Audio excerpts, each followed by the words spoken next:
Fala, minha galera, muito bom estarmos juntos novamente em nosso podcast Exercício, Ciência e Saúde, sempre trazendo informação de qualidade baseada em evidência científica para você que é um amante do exercício. E mais uma vez eu tenho a oportunidade e a honra de estar com meu grande amigo Tiagão. Tiagão, se apresente aí para nossa galera. Gente, muito bom estar com vocês novamente. Hoje de forma tão especial quanto os outros encontros, mas recebendo um convidado que é mais do que especial para mim pessoalmente, um cara que é um grande amigo, uma referência no cuidado das pessoas, um cara que traz consigo o dom do cuidado, então tem todo o meu respeito, minha admiração. Então, bom estar com vocês. Hoje a gente vai falar um pouquinho sobre o risco correlacionado à prática do exercício físico, né, sobre uma prerrogativa não de aqui inquietar uma discussão que traga susto, não, vamos repensar sobre o tema, não, mas a gente tem algumas coisas que a gente queria comentar de forma muito didática, baseado na evidência, mas acima de tudo trazendo o conceito de saúde. Então é com muito prazer que nós estamos aqui de volta conversando com vocês e recebendo essa grande pessoa, esse grande amigo, Marcos Cerqueira. Doutor Marcos, por favor, faça as honras, se apresente aí para que as pessoas possam te conhecer aqui nesse grupo de contato, de bate-papo, que é um bate-papo informal, mas acima de tudo com o interesse de te informar e te deixar bem instruído sobre saúde. Obrigado, amigos, pelo convite. Para mim é uma honra. A vocês que nos assistem, para mim é um prazer enorme estar participando aqui desse bate-papo com essas duas feras e falando de um tema que eu me sinto muito à vontade. Eu sou cardiologista de formação e médico do esporte, e na minha prática clínica eu procuro incorporar esses conceitos em relação aos papéis do exercício físico na nossa saúde, de que forma o exercício ele pode contribuir para a melhora da nossa qualidade de vida e, claro, pautado nas evidências científicas. Então tem muito mimimi, tem muito fake news de internet, a gente precisa entender o que é um conteúdo de qualidade com embasamento científico para que a gente possa trazer para a nossa prática clínica também com o conceito de segurança agregado. Mais uma vez, Dr. Marcos, eu gostaria de te agradecer pelo convite, né? Para a gente, de fato, Tiagão, é uma honra a gente poder discutir esse tema de tão grande importância com um profissional tão bem formado, não é tão bem referenciado e que tem, de certa forma, sido aí vamos dizer assim, um formador de opinião, né? No que se diz a respeito hoje de riscos inerentes aí à prática do exercício físico. O nosso podcast de hoje, ele tem, doutor Marcos, por título ou por tema, se assim poderia dizer, o paradoxo do exercício, né? É sabido hoje que, inclusive a gente tem discutido aqui, não é, Tiagão, em diversos outros cenários, que o exercício hoje pode ser até considerada uma pílula da cura, não é? Porque diversas circunstâncias no âmbito da saúde, elas podem ser tratáveis, se assim eu posso dizer, utilizando-se mudanças comportamentais, dentre elas a prática regular da atividade física ou do exercício, melhor dizendo. Mas, por um lado, eu tenho esse exercício que proporciona benefícios que são benefícios bem conhecidos à saúde, são benefícios que a ciência faz questão de revelá-los e incentivá-los, né, e demonstrá-los a cada, vamos dizer assim, a cada publicação, a cada encontro científico. Mas, por um outro lado, a gente tem também um exercício que traz risco aos praticantes, né, que poderia, vamos dizer assim, em potencial, colocar as pessoas sobre um determinado risco e que, em muitos casos extremos, tem conduzido as pessoas até mesmo à morte. Nesse sentido, o exercício é um paradoxo. Ele cura, mas ele pode matar. E aí, nesse âmbito de discussão, doutor Marcos, eu queria a sua opinião, não é? O que é, de fato, o exercício? É algo que cura? O exercício é algo que coloca as pessoas sobre um risco iminente de morrer, não é? Qual a sua visão sobre isso? Essa é a pergunta de milhões. A começar o podcast com talvez a pergunta mais complexa de todas.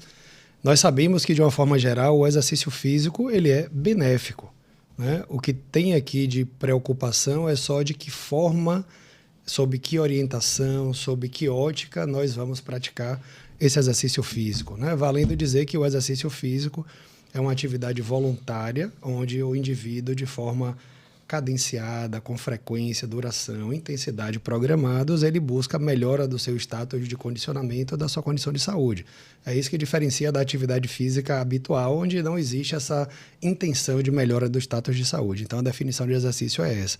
Então, todo exercício é uma atividade física, porém, nem toda atividade física é um exercício. Perfeito. Como cardiologista, é um dos pilares. Então, eu senti na minha prática diária uma necessidade de buscar a medicina do esporte, porque havia uma lacuna na minha formação de como orientar esse paciente, de como chegar para ele e dizer, seu João, vá fazer uma caminhada, X minutos por semana. Então ficava informação muito vaga, o indivíduo ele usava o exercício como uma mola encolhida. Então a gente não sabia exatamente qual é o ponto ideal, a partir de que momento que a gente começa a ter mais benefícios, porque não é tudo igual, né? É uma série, é uma gama de intensidades e de durações que trazem repercussões clínicas bem diferentes. Então, de uma forma bem geral, bem direta, exercício físico é protetora da nossa saúde para diversas doenças, sendo as doenças de cunho cardiovascular, doenças oncológicas, doenças de cunho psicológico, psiquiátrico, né? Transtornos depressivos, transtornos ansiosos, transtornos mistos, eles são menos frequentes no praticante, osteoporose, sarcopenia, e as doenças cardiovasculares aí que são mais o motivo de preocupação, né? Então, se eu pratico exercício físico, eu tenho menor risco de obesidade, de hipertensão, de diabetes, de colesterol alto e de risco de ter infarto ou AVC ou morte de origem cardiovascular. E de uma forma geral, para o praticante de exercício físico, o exercício físico ele prolonga a vida. Então, isso é uma regra. O exercício físico, em qualquer intensidade, ele vai prolongar a vida em relação ao indivíduo que não faz o exercício, não pratica. Mesmo intensidades altas. Então, mesmo atletas de alta performance, de uma forma geral, eles gozam de uma melhor qualidade e quantidade de vida. Para a gente não achar que a partir de um ponto X vai ser sempre arriscado. Então, de uma forma geral, é isso. A mortalidade no exercício físico ela é como se fosse uma curva em U. Né? A partir do momento que a gente começa a sair do sedentarismo e começa a avançar em relação à quantidade de minutos praticados por semana, a gente vai reduzindo o nosso risco de apresentar uma doença cardiovascular. Mas a partir de um número X, de um ponto crítico, que quem souber tem aí uma grande resposta para dar para a ciência, esse exercício parece estar contribuindo para o aumento de doenças de origem cardiovascular, inclusive, de morte súbita. Então, isso principalmente está relacionado ao alinhamento de 3 fatores. São os fatores genéticos, hereditários, né, da carga genética que esse indivíduo ele traz para a prática do exercício, de que forma que ele exercita. Se esse indivíduo ele se exercita numa intensidade muito alta, numa duração muito prolongada, se esse indivíduo, de repente, ele se exercita em extremos de temperatura, em condições climáticas, né? Se esse indivíduo está devidamente avaliado. Então, isso que a gente convida esses praticantes do exercício. Eu não estou falando só de esporte de alta performance que precisa de avaliação médico-clínica. A gente precisa entender que o exercício, para que ele seja feito da forma correta e conseguir entregar o que o remédio, por exemplo, entrega, ele precisa ter a dose correta, ele precisa tomar numa duração correta para que a gente tenha a maximização dos benefícios sem os potenciais efeitos colaterais. E com esse boom que a gente tem visto, graças a Deus, né, as pessoas se preocupando com a prática do exercício físico, as pessoas procurando por conta própria iniciar academia, iniciar corrida, caminhada. A gente viu que os grupos de corrida, grupos de ciclismo explodiram nos últimos anos. Eu, quando comecei a correr, muito tempo atrás, era um isolado na orla. Hoje a gente vai se encontrando com vários grupos. Então é motivo de muita felicidade, mas ao mesmo tempo de muito cuidado. Quem é essa pessoa que se habilita a iniciar uma atividade física? E o convite que a gente faz é que antes disso, principalmente quando ele visa metas mais agressivas, né? Corridas em altas velocidades, em longas distâncias, a gente pede que esse indivíduo, principalmente esses, eles passem por uma avaliação prévia. Se tem histórico familiar ou não, como é que está a sua condição de saúde atual, tem alguma doença, essas doenças estão controladas, porque a depender de como esteja, a gente consegue mais ou menos estratificar o risco desse indivíduo e fazer as devidas orientações. É aí que entra o cardiologista do esporte, é aí que entra o médico do esporte, tentando fazer desde a avaliação correta desse paciente e também a avaliação de desempenho, condicionamento, programa de treinamento. Obviamente, a gente não trabalha de forma sozinha. Eu chamo a atenção aí do trabalho multi e interdisciplinar. Precisa ter um acompanhamento nutricional, precisa ter um fisioterapeuta, um educador físico. Esse cara precisa muitas vezes ter até um psicólogo associado para que a gente possa lidar com frustrações, lidar com expectativas e que ele possa ter ali o conceito de saúde pleno durante a prática. Perfeito, perfeito. E assim, Marcão, você falou de coisas bem interessantes quando você pensa em atingir aquela pessoa que quer começar ou que já começou de forma não estereotipada como o ideal. E, de fato, a gente já falou isso aqui em outros encontros, a avaliação e a prática segura é uma coisa muito importante. Mas eu queria trazer uma inquietação que remete muito ao que se vê na prática hoje. São pessoas, como você bem falou, que resolvem fazer atividade física ou resolvem fazer aquela prática ali de final de semana, de fazer uma prática desportiva que vai ter o princípio que é mais soberano quando você pensa no exercício como uma pílula da saúde, que é o princípio da sobrecarga. O princípio da sobrecarga significa que você vai se exercitar e você vai ter uma resposta do seu corpo àquele exercício. Então, o seu coração vai disparar, a sua pressão arterial, por vezes, você não vai estar medindo, obviamente, mas ela vai subir. E isso é positivo quando você pensa na questão da resposta aguda do exercício. Mas eu queria te trazer uma inquietação, e aqui você pode falar muito à vontade, que eu sei que é uma coisa que você fala com propriedade, não somente da prática segura, mas o que é que você poderia falar para aquela pessoa que começou a academia ou começou uma atividade de praticar algum desporto e muitas vezes aquele checklist que deveria ser feito por um médico que tem expertise na área é muitas vezes de auto-preenchimento do cara que está se matriculando na academia e ele mesmo se titula apto a fazer exercício físico e ele diz de forma muitas vezes equivocada ou mentirosa que ele passou por uma avaliação médica e ele não passou. Isso é uma verdade absoluta. Como a gente quer atingir a verdade, eu queria que você me falasse o seguinte: eu já estou fazendo isso de forma muitas vezes que pulei a etapa da segurança, da avaliação, da prescrição. Eu sinto que no meu exercício eu tenho um coração disparando, eu tenho uma pressão subindo, mas existe algum sinal, que eu vou chamar de sinal clínico, mas que para você que está aí praticando, você pode perceber como uma coisa no seu corpo. Existe algum sinal que você colocaria como ponto de corte e falar assim, olha, você precisa parar o que você começou, recente ou não, e você precisa procurar um médico, procurar uma equipe, para que a partir daí você possa ter o benefício real do exercício físico. Você falou, e eu acho que a gente vai voltar a conversar sobre isso, sobre a questão da predisposição genética, mas algumas vezes, e não poucas vezes, o maior fator de risco do exercício, muitas vezes, fala sobre você pular etapas importantes. Então, qual seria o sinal que o corpo pode manifestar para aquela pessoa que não é da área, mas que ela precisa entender que isso é um fator de risco ou um gatilho que precisa ser, pelo menos, investigado? Excelente pergunta. Ela tem várias etapas a resposta. Primeira coisa, as academias, né, os centros de treinamento, eles não podem ser excludentes. Perfeito. Então, a gente não pode criar barreiras para que a maioria da população consiga realizar o exercício físico. Por exemplo, a coisa mais difícil para a nossa população, que é uma população de um país em desenvolvimento, uma população pobre, é ter acesso a um serviço médico de qualidade. Perfeito, então, Marcão. Como atrelar o início do exercício físico, que a gente sabe que é positivo, com uma avaliação clínica prévia, se ele não tem acesso ao profissional para dar o ok. Então, muitas vezes isso é iniciado de forma empírica, o indivíduo ele se candidata a fazer. Durante algum tempo, o Conselho de Educação Física obrigou que nas academias a gente tivesse um relatório para poder permitir, mas isso realmente impede muito o acesso da maioria da população. Então, a gente não pode também criar barreiras, porque senão as pessoas eles não vão se exercitar, alegando que há dificuldades para isso.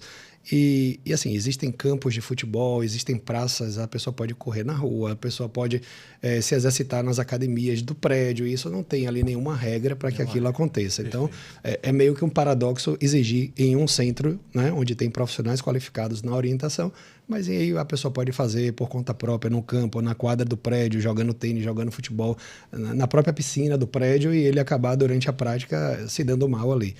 Ao mesmo tempo, a gente precisa ser muito criterioso. Então, de uma forma ideal, todo candidato à prática de exercício deveria fazer uma avaliação. Existem pacientes que têm o chamado red flags, são as bandeiras vermelhas, bandeiras de alerta durante o exercício físico. Se esse indivíduo é um indivíduo que ele tem dores no peito, uma dor constrictiva, em aperto quando está fazendo o seu exercício.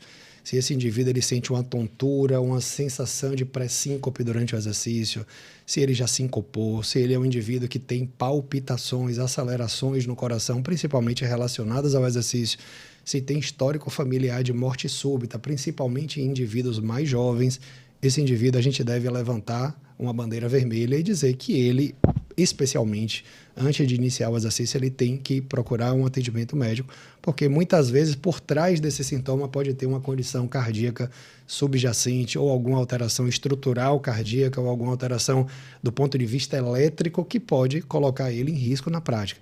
Agora imagine que esse indivíduo ele já é geneticamente predisposto e ele está ali sendo submetido a uma atividade intensa, muitas vezes numa condição de temperatura, né? Não reposição adequada do ponto de vista eletrolítico, e de uma hora para outra aquela arritmia recebe ali um gatilho que é uma tempestade adrenérgica com desidratação, com hipertermia, e ele pode a qualquer momento vir a ter um colapso, um mal súbito.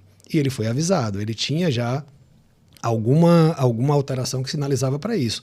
Então, a gente tem que ter um trabalho muito preciso para não deixar passar isso. Então, todos esses indivíduos que têm esses sinais e sintomas, ele preferencialmente passa pela avaliação.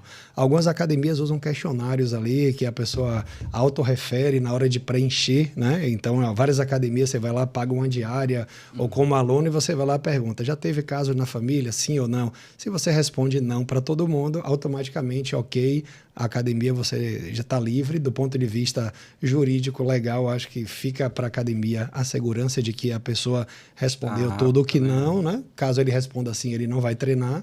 Então, a pessoa, obviamente, vai lá, responde não, muitas vezes omitindo alguma condição para poder ir treinar, e aí que está o risco, né? Então, as grandes academias, hoje em dia, já tem se munido disso, né? Desses questionários, meio que para tirar a responsabilidade civil.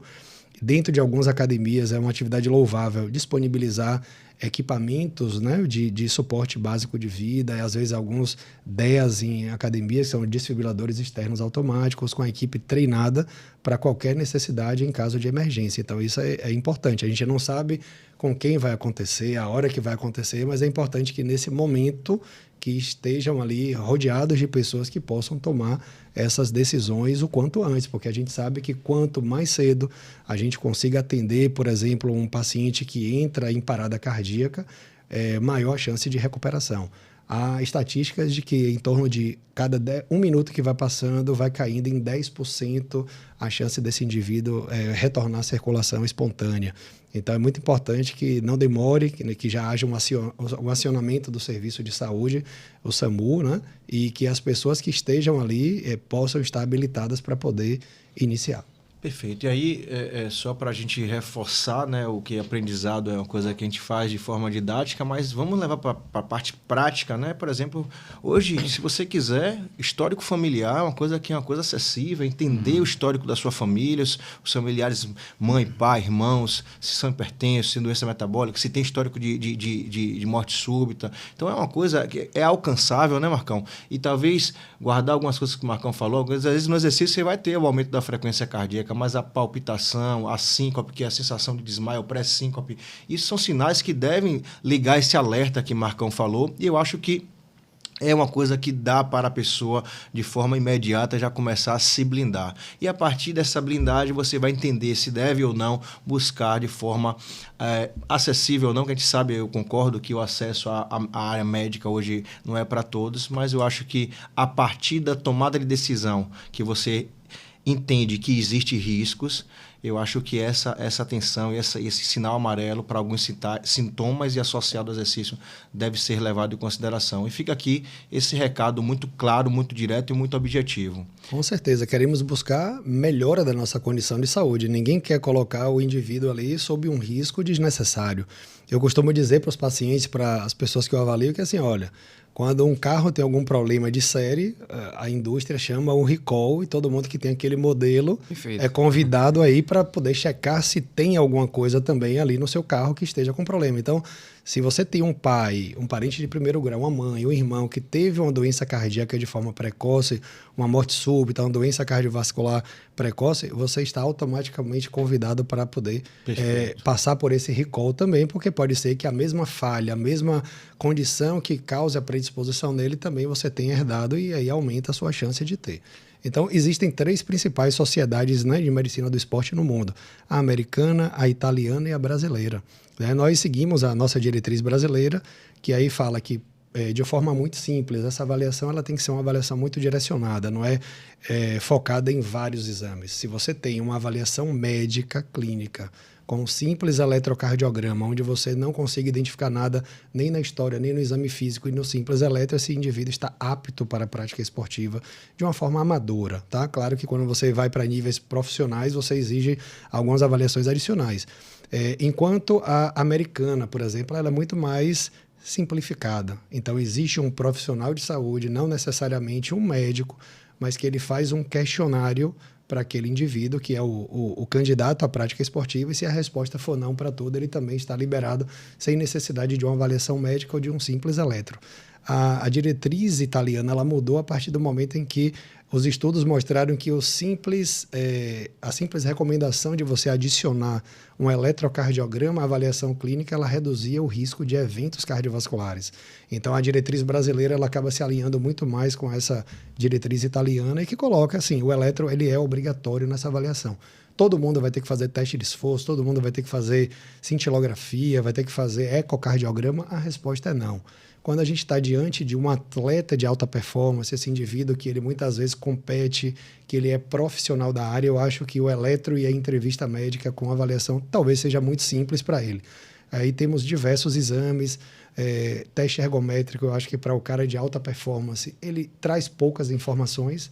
Então, a ergospirometria, o teste cardiopulmonar do exercício, ele nos traz informações muito mais precisas, ele nos traz muito mais parâmetros de treinabilidade, então a gente consegue trazer a fisiologia no papel para que a gente possa saber quais são os pontos ótimos que a gente pode treinar esse atleta para que ele atinja os resultados. Você usou, Dr. Marcos, uma palavra que acho interessante para o nosso contexto de discussão, que é a estratificação do risco. Né? Nessa perspectiva, todos nós poderíamos assumir que temos algum grau de risco para o exercício, mesmo que seja um risco pequeno. Né? Nesse sentido, né? Como é que o médico do esporte ele pode me ajudar a definir esse risco? Né? Quais informações você costuma reunir para dizer assim, olha, o risco que Thiago tem para essa prática esportiva é um risco alto do ponto de vista cardiovascular, ou é menor, ou ele é um risco moderado? Eu trago essa pergunta porque ela se aplica muito a um contexto prático. Né? Tem muita gente hoje que, como você falou, tem se inserido de forma voluntária no esporte e no exercício, e por vezes até ele desconhece não somente o risco, mas, vamos dizer assim, a magnitude do risco que ele assume ao praticar aquele determinado exercício ou esporte. Eu posso dizer, por exemplo, um pouco dentro do meu contexto, né? Eu sou triatleta e eu percebo que há pessoas que dormem sedentários e acordam aspirantes a triatleta. Né? E aí, no outro dia, ele quer fazer tudo, ele quer nadar, ele quer correr, ele quer pedalar, quer fazer tudo ao mesmo tempo. Quer ter planilha. Mas, assim, esse indivíduo, ele está susceptível, né, a desenvolver um evento cardiovascular ali indesejado durante a prática daquele esporte em si, que costuma trazer uma demanda, uma exigência física um pouco maior.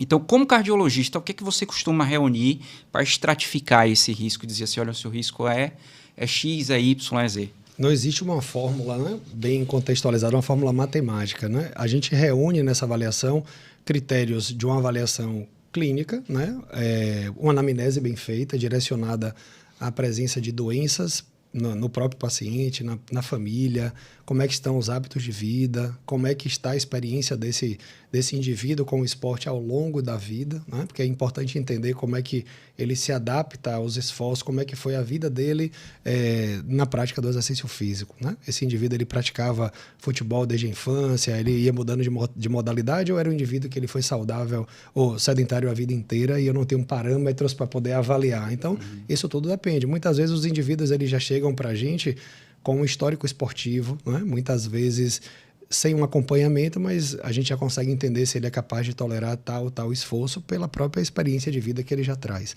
Associado a isso, a avaliação médica mesmo, exame físico bem feito, a procura de alterações que possam sugerir doenças cardiovasculares. Muitas vezes, avaliações através do eletrocardiograma já trazem indícios de que há alguma arritmia, a pessoa tem alguma anomalia congênita que pode predispor uma arritmia durante a prática de exercício, principalmente se extenuante. Às vezes a gente nota alguma alteração e recorre a exames mais específicos, a gente consegue ver algumas alterações estruturais cardíacas. Então, de uma forma prática, Thiago, não existe um número a ser dado de risco, mas sim uma condição global de risco baseado nessas 3 avaliações: clínica, né, anamnese, exame físico e avaliação, às vezes, de algum exame complementar de laboratório. Essa é a avaliação chamada avaliação pré-participação esportiva, que é recomendada para os indivíduos. E isso a gente vai contextualizar. Por exemplo, existem esportes em águas profundas. Esses indivíduos submeter-se-ão a uma avaliação muito mais aprofundada. Que imagina se esse indivíduo debaixo d'água, ou um indivíduo que da medicina aeroespacial, e ele está ali praticando algum exercício e lá em cima ele tem alguma patologia que pode colocar em risco, e lá em cima, com toda a fragilidade, a ausência de receber um socorro, ele pode vir a falhar ali durante a prática. Então, isso vai depender muito da sua atividade. Até a atividade profissional, a gente tem que individualizar. Imagina só que você descobre que o piloto do seu avião ele é portador de uma arritmia cardíaca. Então, a depender do caráter profissional, a gente vai ter que estratificar, ir além e tentar achar respostas para isso. Mas, de uma forma geral, a gente está aqui com uma temática bem específica que o exercício físico ele pode trazer complicações, mas de uma forma muito clara, o exercício físico ele traz muitos benefícios, né? Então, a gente tem que focar muito nisso e focar no cuidado que o indivíduo tem que ter. A gente sempre recomenda, nunca comece sem antes uma avaliação. Nunca tente, por exemplo, como o Thiaguinho aqui, tentar fazer uma carreira de triatleta por conta própria. Primeiro que a gente precisa fazer você se condicionar progressivamente. Não é assim, ninguém vira atleta de um dia para o outro, né? Então, perfeito. Assim como nasce um triatleta, como não nasce um triatleta numa noite, né? Então, a gente entende que há uma construção nisso. A pessoa que tem alguma condição, ela tem que construir a sua carreira ali no esporte. Ela tem que ser treinada, tem que dar o tempo suficiente para que as respostas do seu corpo, aquele treinamento, como o Thiago falou, um dos princípios da medicina do esporte é esse daí, o princípio da sobrecarga. Você vai dando sobrecargas cada vez maiores, isso tem que ser estudado, você não vai dar sobrecargas muito grandes, porque o risco de lesões também aumenta, mas você tem que dar o tempo para que essa resposta aconteça. Entender também o princípio da individualidade biológica, que é outro conceito. Duas pessoas diferentes, genética diferente, com tudo diferente, não podem se equiparar nas respostas. Então, cada um vai ter a sua resposta. Então, por mais que os treinos hoje estejam em grupos, você se empolga, mas você precisa entender os seus limites. Cada um é cada um. Cada um é cada um. Então, eu estou aqui no treino, a fadiga está muito intensa para mim, mas não está para o meu colega, eu não preciso sair acompanhando ele, você tem que entender a hora de parar, e isso é muito interessante, a gente ter essa consciência esportiva, de dizer, até aqui para mim dá, daqui para frente, no momento eu ainda não consigo, se esse for o objetivo, eu vou continuar treinando para conseguir, mas é cada um ter a sua consciência. Obviamente, qual é o seu objetivo com o exercício? É de competidor? É uma coisa, você é profissional é outra coisa. Dizer para um profissional que ele não vai competir é colocar ele e a família dele em risco de vulnerabilidade social. Então, esses indivíduos também eles merecem atenção, porque muitas vezes a gente sabe que eles vão fazer mais do que são capazes até, porque eles precisam atingir tal objetivo, senão eles não ganham patrocínio, senão eles não ganham salário, eles não ganham prêmio. Mas quem compete de forma amadora, ele já tem outro contexto. O indivíduo que ele é um praticante, mas não competidor, ele tem outro contexto. Perfeito. Já tem um contexto de pessoas que não querem nem competir. O objetivo deles é participar daquelas manifestações ali, até para você se sentir incluído, né? Hoje em dia, correr, não, você tem que participar de um clã, de um grupo. Então, as pessoas hoje passaram a correr para participarem daquela estrutura. Eles não querem estar fora. Então, a galera da balada trocou, né? A balada pela corrida, né? As noites pela corrida. Graças a Deus, foi uma boa troca do ponto de vista de saúde. Mas daí é que começa a vir as preocupações. As nossas provas estão devidamente preparadas para receber esse público, né? Hoje em dia começam os questionamentos de exigirem comprovações de estado de saúde, de exigirem diretores médicos técnicos em cada prova, com serviço de ambulância que tem que mostrar todo o plano estratégico caso aconteça alguma emergência. Isso é importante, a gente não sabe quando vai acontecer. Eu, pessoalmente, já presenciei durante as corridas pessoas que tiveram parada cardíaca, né? Aqui em Salvador, recentemente, tivemos uma notícia muito triste também de uma pessoa muito querida que acabou tendo uma parada cardiorrespiratória durante uma prova de corrida. Uma pessoa que estava antenada com os assuntos de saúde, é profissional da área de saúde, se cuidava a vida inteira e mesmo assim não estava livre também de acontecer. Então, os sinais eles servem de alerta, mas não significa eu dizer que a ausência dos sinais é a ausência de risco. O risco ele sempre vai existir. Perfeito. E aí a gente vai ter que adequar o que cada um espera daquele objetivo do exercício físico com a sua condição de saúde e dizer, olha, até aqui eu acho que não vale, até aqui eu acho que pode correr um risco muito grande. E a gente tentar conversar e alinhar junto com a expectativa daquele praticante que está ali diante da gente. Perfeito, Marcão. Eu queria, ainda dentro desse contexto, quando a gente fala de risco, a gente tem em saúde o desfecho morte como o pior desfecho que pode acontecer, né? E tem algo correlacionado ao exercício físico que talvez não nos remeta à falta da barreira da avaliação, mas quando a gente vai estudar a casuística que a gente tem de morte súbita associado a esporte de alto rendimento, a gente fica se questionando, e aqui a gente remete esse questionamento para que você possa falar um pouquinho, dos casos de morte súbita que acontece nos esportes, né? A gente tem aí, nos últimos anos, alguns históricos de jogadores de futebol, que eu entendo que passou por um simples anamnese a exames clínicos, laboratorial, que são pessoas condicionadas e que, ainda assim, passam por esse risco e chegam, infelizmente, ao desfecho morte. Então, a morte súbita correlacionada à prática do exercício físico. O que é que você pode falar? Será que é uma predisposição genética? Será que é um risco que ficou obscuro? E ali fala muito, só um parênteses que eu queria fazer, e Marcão trabalhou em um laboratório de avaliação física, né, Marcão? E algumas vezes o risco ele fica muito inerente. É um histórico familiar, é um cara que está dislipidêmico, é um cara que é hipertenso e não sabia, mas algumas vezes existem riscos obscuros. E muitas vezes a avaliação clínica ela é uma avaliação estática, né, Marcão? E aí, quando você vai se colocar em prova e você não tem um exame que norteie isso, aí talvez a gente possa estar susceptível sem saber. Eu vou chamar isso de risco obscuro. Aí minha pergunta é, os casos de morte súbita, o que a gente traz em relação à ciência e o que a gente pode levar para as pessoas que estão nos ouvindo em relação... Será que foi uma barreira que ele pulou na avaliação? Será que é uma predisposição? Ou será que esse risco ele pode acontecer mesmo você estando aí apto e certificado de que você está bem avaliado para praticar? Com certeza, Thiago. A gente sabe que existem condições que de cara já mostram logo que é arriscado, né? O indivíduo, às vezes, ele já traz para você um contexto de que a saúde dele é comprometida, de que ele é um indivíduo que ele não consegue se exercitar. Quando ele exercita, ele sente uma sensação de desconforto, de um colapso circulatório iminente, de uma dor constrictiva. Isso aí fica óbvio, né? É bem fácil de estratificar. A questão toda é quando é o indivíduo assintomático, ou quando ele é o assintomático de alta performance, que por nunca ter acontecido nada, a gente acha que ele já pulou a barreira de ter fugido das condições de saúde. E isso não é verdade. Então, existe aí algo cinzento, nebuloso, oculto, como o Thiago falou, que, apesar da melhor avaliação médica, ainda vai realmente falhar, né? Ela não vai nunca zerar o risco, mas ela vai reduzir muito o risco de ter. Obviamente, condições de treinabilidade, de alta intensidade, né? Indivíduos de endurance, de treinamentos em extremos, eles vão ter alterações cardiovasculares que não são necessariamente saudáveis. A gente sabe que essas lesões que vão acontecendo muitas vezes podem gerar um componente de fibrose no próprio músculo cardíaco e fazer com que ali de repente surjam arritmias, como por exemplo a fibrilação atrial, que é uma arritmia muito comum, que normalmente é muito associada a idosos com comorbidades e muitas vezes pode estar presente no atleta sem comorbidade nenhuma por esse exercício extremo. Tá? Então nós sabemos que indivíduos que treinam em alta intensidade pode ter um maior risco de certas arritmias, não só atriais, como arritmias ventriculares também, que muitas vezes podem ser arritmias potencialmente graves.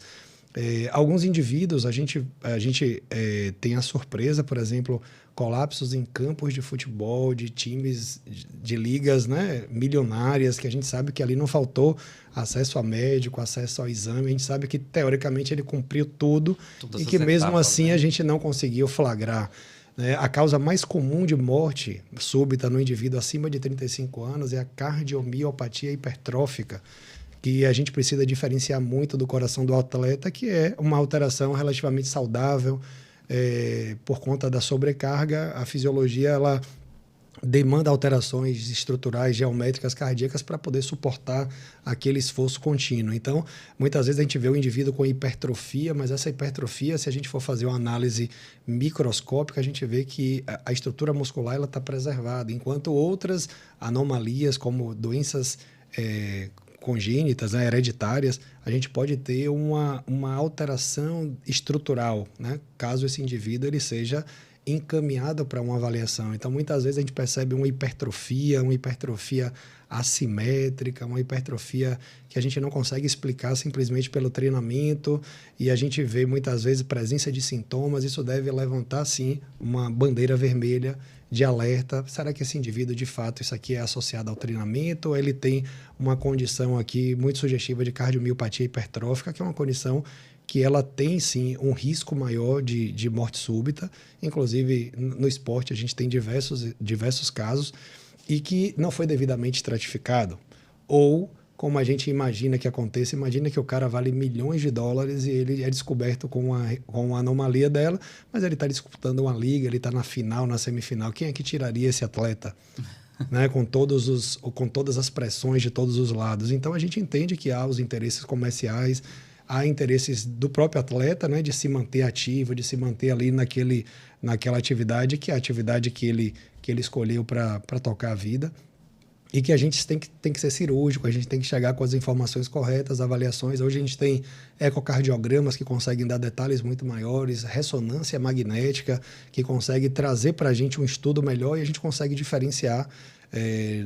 A cardiomiopatia hipertrófica antes era proibida, né, nos esportes de competição. Hoje a gente relativizou, porque já tem coortes que já mostram que em certas condições, né, obviamente tem critérios como espessura do septo maior do que 30, né, pacientes que têm arritmias ventriculares, que já são pacientes de maior risco, e que esses pacientes a gente não permite, mas a gente já consegue ter mais flexibilidade até para que esse indivíduo ele faça programas de treinamento mais intensos, principalmente atletas amadores. Os atletas de grande intensidade, né, atletas profissionais, hoje em dia ainda há uma grande controvérsia nas ligas para poder ver se permite que esse atleta ele tenha ou não acesso a continuar.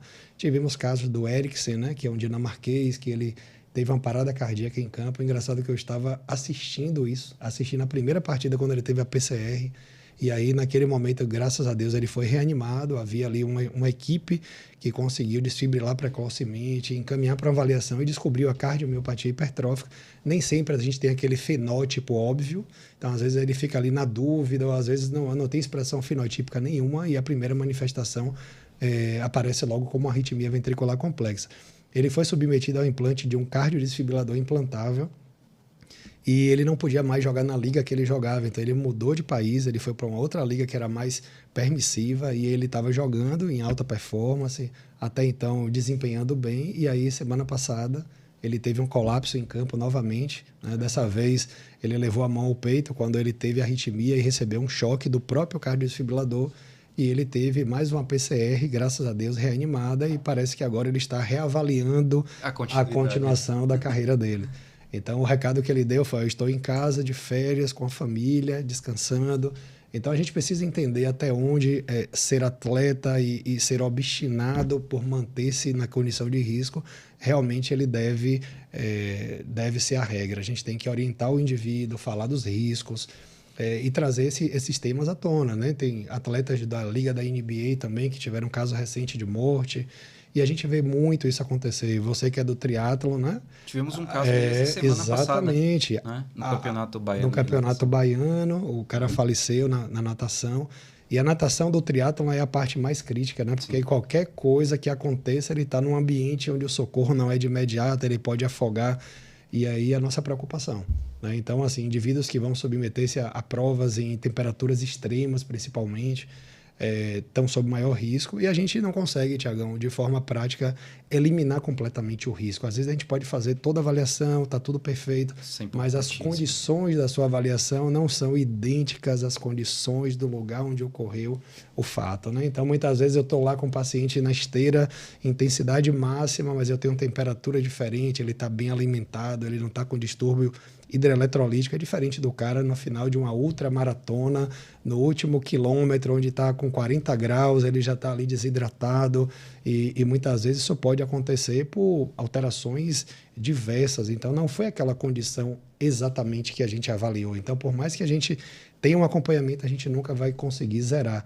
Tem alterações, por exemplo, elétricas do coração, chamada canalopatias, que são alterações dos canais de sódio, potássio, de cálcio, que fazem a desfibrilação, a despolarização, melhor dizendo, da célula muscular cardíaca. E quando tem qualquer alteração, ele pode desencadear uma arritmia, e muitas vezes, do ponto de vista estrutural e elétrico, não acontece nada até o fatídico dia que o indivíduo apresenta, e aí a gente vai ter que realmente estar com toda a estrutura montada para dar esse suporte ali. Perfeito. Eu acho que o recado também é esse. Entender, como a gente está falando, que é uma via de exceção, até que, prova o contrário, o exercício é benéfico, sim. Traduz saúde, mas uma vez que a gente está municiado sobre o entendimento que isso pode acontecer, mesmo em uma condição extrema, que é mais do que... representa muito essa exceção quando a gente fala de um atleta, mas se o atleta se conscientiza, se as instituições estão conscientes de que isso pode acontecer, mesmo em uma casuística muito muito menor, isso traduz, eu acho, que o comportamento de você ser precavido. E a precaução, muitas vezes, Marcão, não é pagar para ver, mas se acontecer, você está preparado em um ambiente controlado e seguro e com pessoas habilitadas a acessar um tratamento ali de urgência que seja. Isso. Então, eu acho que a gente precisa também entender isso. Mais do que aqui criar a expectativa de que a gente vai rastrear todos os riscos e ter tudo aqui de forma muito controlada, a gente precisa entender que em ambiente de desporto, ambiente de prática de exercício, a gente tem um ambiente que muitas vezes não é totalmente controlado. Até que se prove o contrário, é um ambiente seguro e que traduz saúde, mas que pode acontecer algum evento adverso. Com certeza. E ter sempre... nessas equipes, né, de provas de corrida, prova de triatlo, uma equipe capacitada para realizar uma reanimação cardiopulmonar.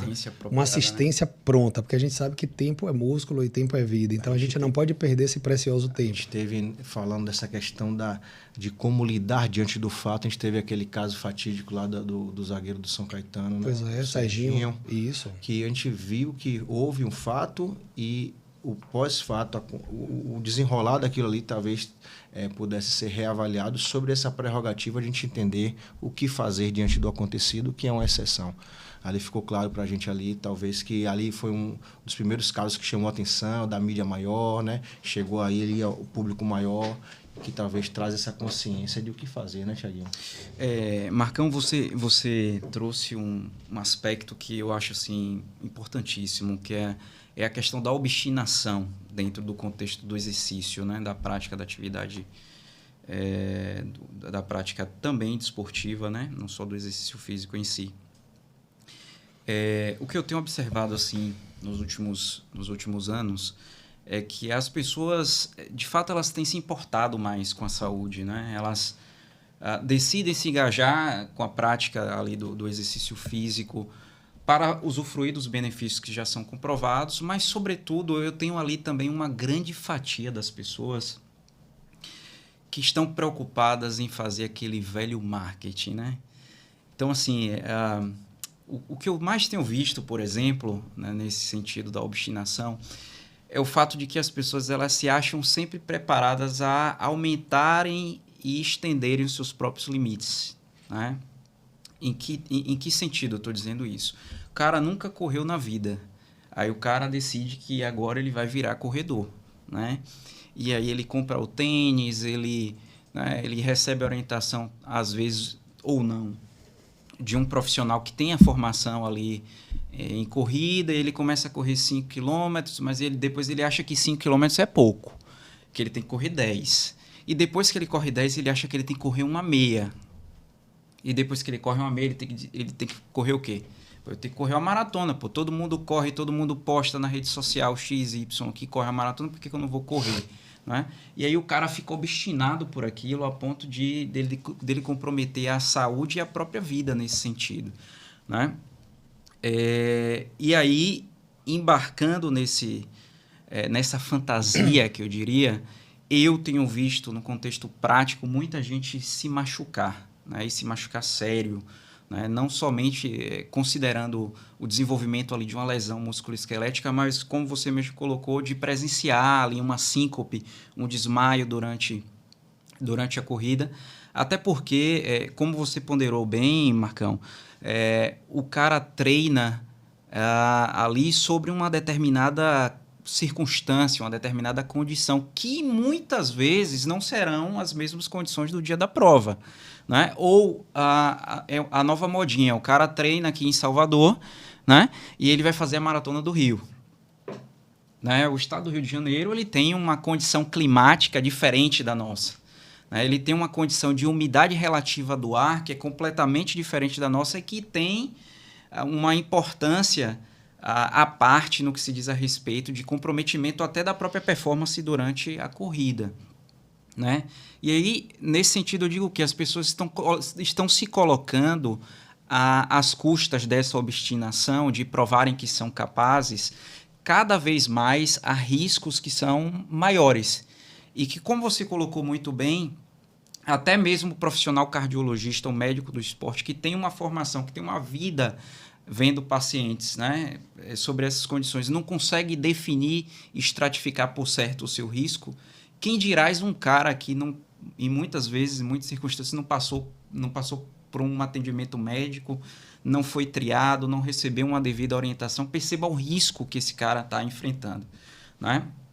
E aí, eu vou trazer uma pergunta para você nesse contexto, que é com relação ao uso desses dispositivos que são wearables, como é que a gente conhece hoje, né? Os relógios, as cintas. Hoje a gente já tem, por exemplo, relógios que avaliam, fazem um eletrocardiograma, né?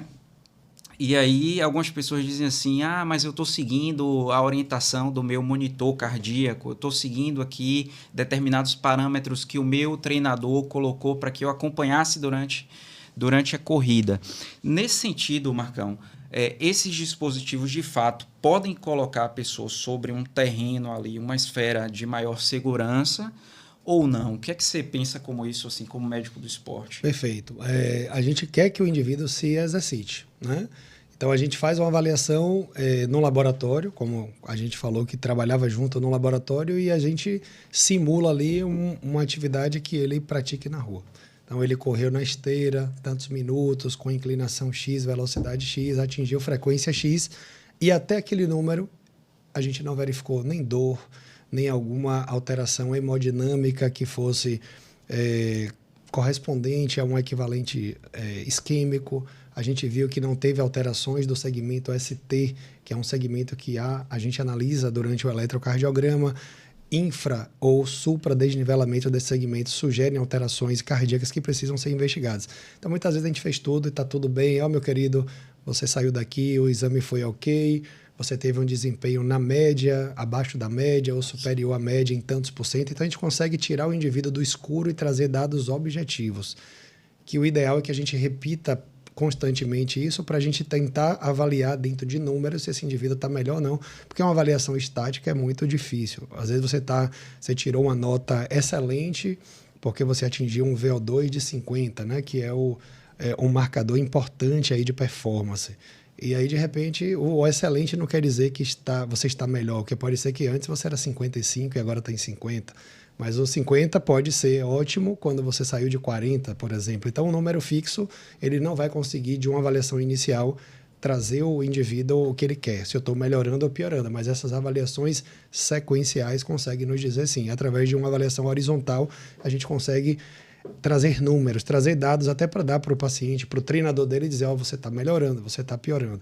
Então, a gente traz esses dados, a gente coloca o paciente com uma certa segurança para dizer, olha, pode ir, porque até a frequência X a gente avaliou. Então, esses dispositivos vestíveis, né, que a gente fala, os relógios, as cintas, muitas vezes eles tentam relacionar os dados estimados, porque esses relógios eles trazem estimativas. Perfeito. Você bota sexo, você bota peso, você bota idade, e ele vai trazer por fórmulas que a gente já sabe de estimativa de frequência máxima, qual é a sua máxima esperada e quais são os quartis, né? 50%, 60%, 60%, 70%.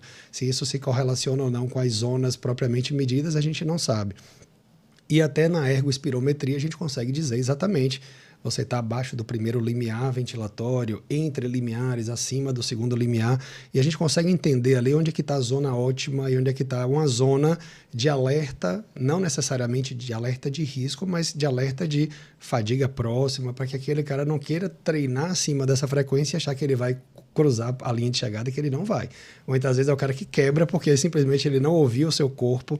Então, esses dispositivos são excelentes. Hoje em dia conseguimos dispositivos muito precisos. Inclusive, hoje em dia, tinha uma marca que fazia o eletrocardiograma, já há um relato recente aí de que uma outra marca também traz a oportunidade de você estar monitorando, inclusive com uma derivação eletrocardiográfica, e aquele gráfico ele pode ser enviado para o seu médico de confiança, para uma análise mais precisa.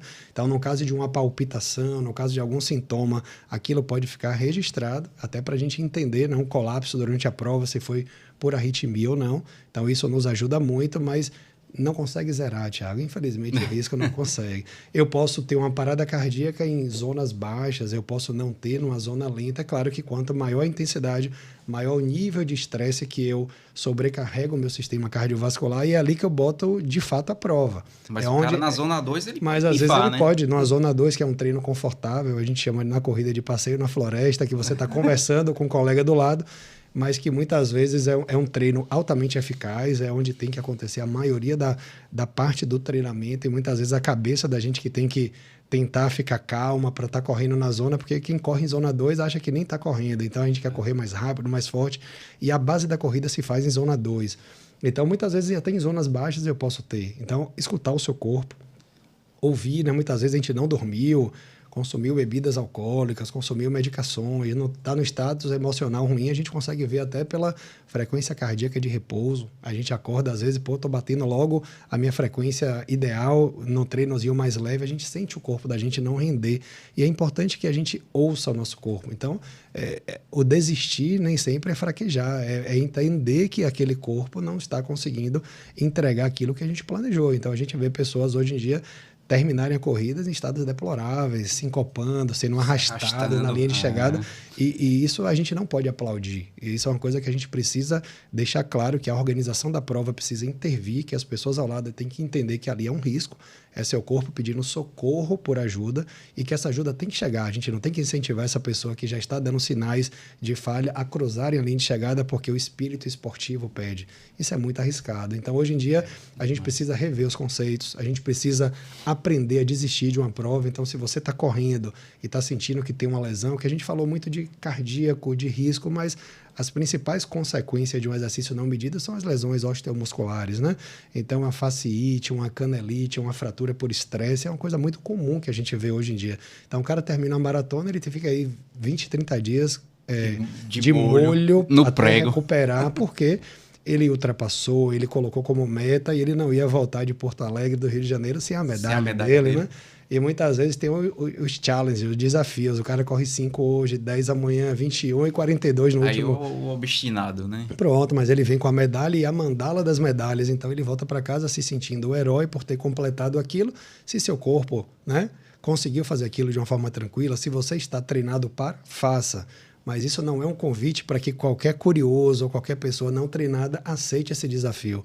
Eu vejo que a gente precisa realmente doutrinar nossa mente e entender que o corredor é aquele que corre 1 quilômetro, é o que corre 2. Não precisa ser corredor apenas o que corre abaixo da média, abaixo de um pace específico, né? Perfeito. Peralva esteve aqui com a gente, não foi, Thiagão?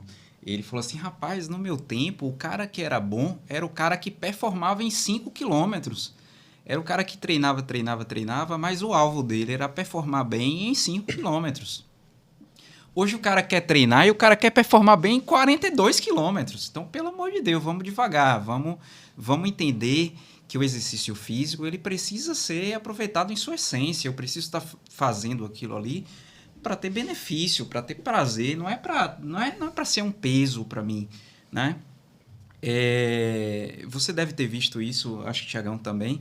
Aliás, Thiagão não, porque Thiagão é um cara que não é adepto da rede social, né, Thiagão?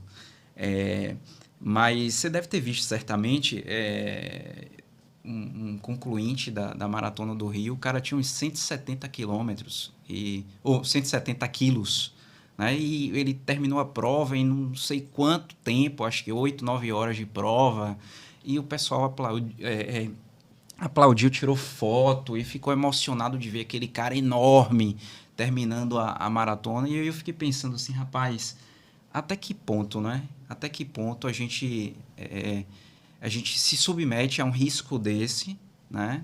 Achando que é, como você falou, Marcão, achando que é uma coisa bonita, né? Que tá tudo bem, tá tudo legal, o importante é eu trazer a medalha.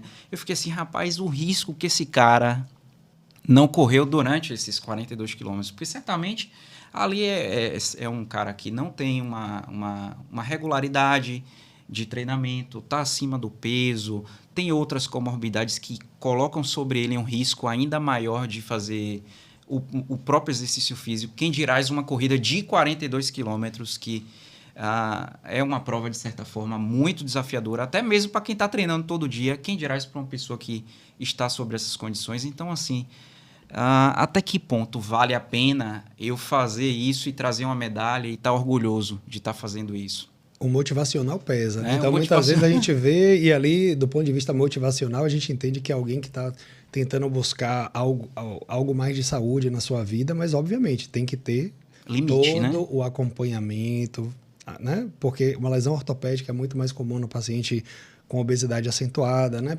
Pela própria pressão que exerce nas articulações. Como é que o treinamento desse indivíduo, será que esse indivíduo está tendo hábitos saudáveis e treinamento suficiente para isso? Ele foi devidamente avaliado, porque vira um herói, vira uma coisa bonita de se ver. Pô, que legal, um exemplo, uma pessoa que está ali buscando. Né? Mas, no fundo, a preocupação. Seguiu todo o trâmite recomendado, né? Para que a gente entenda que o exercício ele tem que trazer benefícios, ele não tem que trazer malefício, ele não tem que trazer um risco maior à nossa vida. Então, eu acho que parcimônia é a palavra que eu acho correta. Eu, particularmente, enquanto médico, gosto da corrida, é o esporte que eu gosto de praticar. E, assim, dentro do meu próprio grupo, tem as pessoas que buscam metas e buscam sempre avançar em pace, né? Em velocidade por quilômetro. Quanto melhor o pace, melhor a satisfação ao final da prova e também quilometragem. Então, quando a rodagem está mais alta, é um motivo de conquista e até diferenciação dentro do grupo. Então, é tudo pelo RP, né, Marcão? É tudo pelo recorde. Então, se você sai de casa, bater o seu RP, maravilhoso. Então, se você sai, está correndo fácil, está correndo tranquilo e está conseguindo atingir uma cadência na corrida maravilhosa, continue. Mas a gente não precisa sustentar isso à custa de uma lesão, à custa de um sintoma que você está tentando tolerar. São maratonistas que tomam anti-inflamatórios antes de ir para a prova, porque se der a dor, ele já está medicado. Mas veja, a dor é um sinal de alerta, é seu corpo chamando a atenção e você está passando a maquiagem na dor. Então, quando termina a prova, que também termina o efeito analgésico e anti-inflamatório, que você vai sentir realmente o grau do estrago. Então, é tudo com muita calma. Então, o exercício, para mim, é uma maneira de tirar o estresse, de promover minha saúde. Eu não quero mais estresse. Estresse eu já tenho no meu dia a dia. Então, é minha válvula de escape. Se eu tiver que correr olhando para o relógio, estiver me punindo porque eu não estou correndo dentro de uma faixa que é a faixa adequada e programada na minha planilha, isso não vai trazer para mim nenhum desconforto, porque hoje minha mente já está programada, mas já foi um tempo de eu postar o treino e dizer não estava dentro do adequado e ter que ouvir piada porque ficou fora, entendeu? Thiagão, mas hoje a maturidade esportiva e visando a longevidade, porque eu quero estar velhinho correndo, eu tenho que pensar de que forma eu vou conseguir me manter ali sem lesão, mas o departamento médico está livre de mim, pelo menos. Tiagão, ele é muito bom, velho, muito bom. Ele falou uma coisa que a gente está sempre falando, né, aqui, vez ou outra, e também em outras oportunidades, que é você ouvir o seu próprio corpo, né? Claro, você fala isso muito numa perspectiva não só de médico, cardiologista, médico do esporte, mas como atleta mesmo, né? Esses dias aconteceu um fato, assim, que me chamou muita atenção e que você vai lembrar até de um contexto de discussão que tivemos a respeito disso. Um vizinho, né, treinando lá na rua, e aí ele correndo e tal, buscando o tal do pace, blá, blá, blá, etc. E aí ele, quando terminou o treino, ele entrou pela portaria ali, encontrei com ele, comecei a conversar com ele, ele tava acabado, assim, sabe? Você olha pro cara e diz assim, velho, traz uma maca aí pra botar esse cara aqui em cima, porque ele tá mal, pálido, sabe? Descorado, extremamente cansado. Eu falei, velho, como é que foi esse treino seu aí, que você tá com a cara acabada, meu irmão? Foi o que houve aí? Não, rapaz, é porque eu tô treinando aqui e tal, pra vencer aqui o pace e tal, não sei o que, isso e aquilo. Dias depois ele me confessou que frequentemente depois dos treinos ele costumava passar mal, vomitar, esse tipo de coisa, tudo às custas, Tiagão, de alcançar uma dita performance, um dito desempenho, né? Um dito objetivo a ser alcançado. E aí eu acho que esse bate-papo ele é muito bom porque nos traz essa reflexão, né? O exercício ele pode ser algo bom, mas ele pode ser algo benéfico, né? Tiagão sempre repete, a diferença do remédio para o veneno é a dose. E o exercício ele tem esse potencial de ajudar muito ou de prejudicar, né? Vai depender, obviamente, do quê? Da dose que se toma, né? E essa dose, para ela ser determinada, ela precisa ser orientada. Ela precisa ser orientada pelo médico do esporte, quer seja pelo fisioterapeuta, pelo educador físico, pelo fisiologista. Esse praticante ele precisa ser acompanhado, ele precisa seguir certas orientações, porque, perceba, como tudo na vida, até água pode intoxicar, né? O cara lá no contexto de uma maratona, se ele faz uma maratona lá para 7 horas, ele desidrata muito, e ele está sob a condição de alta temperatura, ele toma muita água, o que pode acontecer? Marcão pode dizer que muito bem para a gente, ele faz uma hiponatremia e pode morrer lá na maratona. Então, até a água intoxica. Então, quanto mais o exercício físico. Então, é necessário se criar uma consciência, a gente gosta muito de falar de dose de exercício, de que a dose faz toda a diferença. Não é, Tiagão? Perfeito. E aí, aproveitando, Marcão, queria ouvir também, se pudesse falar um pouquinho para a gente, porque entendendo que ouvir o corpo vai muito além de você querer fazer, e muitas vezes é uma privação de sono, é um estresse. E nós tivemos aqui um bate-papo com Leca, que ela é uma nadadora de águas abertas, mas que ela tem uma vida laboral ativa, ela trabalha inclusive em uma jornada de turno. E algumas vezes esse limite já é percebido antes de você querer começar. E aí vem os ditos suplementos alimentares, que por vezes, e aqui há um campo para ser debatido, mas entregaria um preceito para você melhorar a sua performance, ou para você atingir aquela meta de treino naquele dia. A suplementação, e aqui é uma coisa que a gente quer debater sobre um ponto de vista de riscos. Até que ponto, Marcão, você entende que o uso da suplementação? Porque se o exercício ele é feito muitas vezes sem uma orientação, se a medicação ela é tomada sem nenhuma orientação, a suplementação ela é muito mais banalizada ainda. Então, até que ponto a suplementação ela é um aliado daquela pessoa fisicamente ativa, que está ali apenas treinando, é um aliado daquela pessoa que está ali treinando para ter rendimento e performance, ou ele pode ser um vilão quando se fala no risco associado à prática? Qual a sua expressão, quais as suas inferências sobre essa questão do uso da suplementação? Maravilhoso, né? A gente, antes de falar do suplemento, eu acho que vale a pena falar que o básico bem feito, ele funciona bem, né? Então, muitas vezes o cara está suplementando e comendo cachorro-quente, acarajé, tomando refrigerante. Espera aí, a gente precisa organizar. O treino está bem feito, está seguindo uma programação, tem um profissional, tem um nutricionista com sua dieta calculada primeiro, porque a gente só pode buscar o extra quando a gente está com tudo adequado. E o que a gente vê muitas vezes são pessoas que sequer procuraram um profissional da área de nutrição, que fizeram dieta por conta própria, ou estão seguindo a mesma dieta de 2 anos atrás que ele tem na gaveta, quando não é do outro. Quando não é do outro.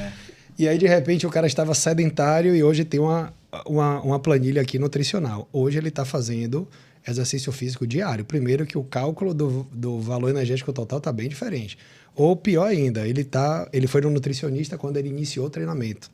2 vezes na semana, 3. Agora ele corre 7 vezes na semana e treina, etc e tal.